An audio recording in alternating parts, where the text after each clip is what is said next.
recent conversations on the meccanozone.com Facebook page have been on about patching up, repairing's probably too strong a word, but patching up plastic flexible plates from the, well, 1960s really, mid-1960s and on. Now, these plates are there was probably a way of making things cheaper, but they don't last. They can be okay, certainly easier to bend, but if you go too far, they end up being like that.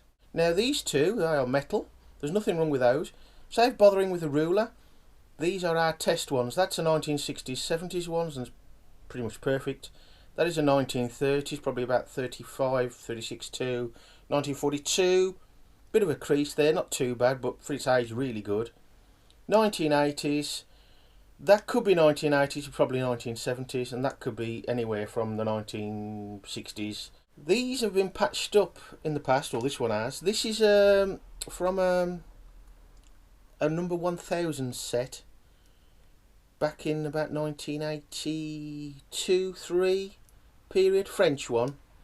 Now, this has been patched up with sellotape. My dad did this back in the 80s, and it sort of laminates them. And it was an idea from one of the members on the meccanozone.com Facebook page to try laminating these things. Now, I have tried to flatten one out before by putting it between two flange plates, Meccano flange plates, and heating it up over a fair amount of time, gently, on the radiator. But it didn't really do a fat lot. The trouble is, you've only got to go a smidgen too far with the heat, and these will shrivel up like an old leaf. So you've got to be careful. So again, these are our test ones, and we will try to patch up these two. That's just an example of how my dad used to patch them up. Now, as long as you don't bend them too much after being patched up with sellotape, they do actually work, although they do look a bit scruffy. They will always look a bit scruffy even if this works, so we're going to try actually laminating them. This one, as you can see, has well creased. It's like it's been screwed up, and it's even got a split in it there, just there. This one is missing a corner. So the idea is to take it on one stage further from the sellotape to laminating them with the laminating machine, and then trim them up and bodge the holes again. Just for reference, let's give you a guide. One of the test ones there, we'll put it atop the transparent one, which is rather yellow now, and as you can see, it's a good fit. And again, if we turn it over, okay, the holes are different. No slotted holes in the old plate. There you are, again it's good. And the same here with the yellow one. You can see, good size. And just for making sure, this is the blue one, of course it's a bit creased. There you go, it's a pretty decent fit. This is the awkward bit, feeding it in. And it's going to take a while, but not too bad. I've got no smaller laminating sheets. The books are just there to level the playing field, if you like, just to make it smooth so it's not so much of a climb in and it's not so much of a fall out. Let's see how we get on, shouldn't be too long. It's looking pretty good so far.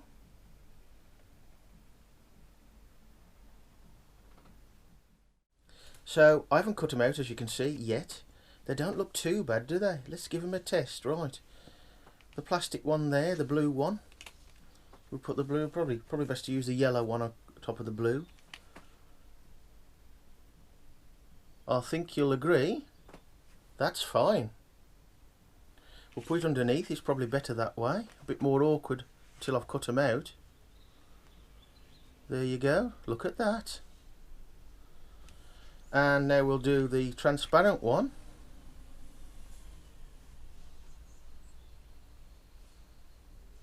There we go. It may have spread a little bit, but not too much really. Let's try the red underneath that, see if that picks it out any better.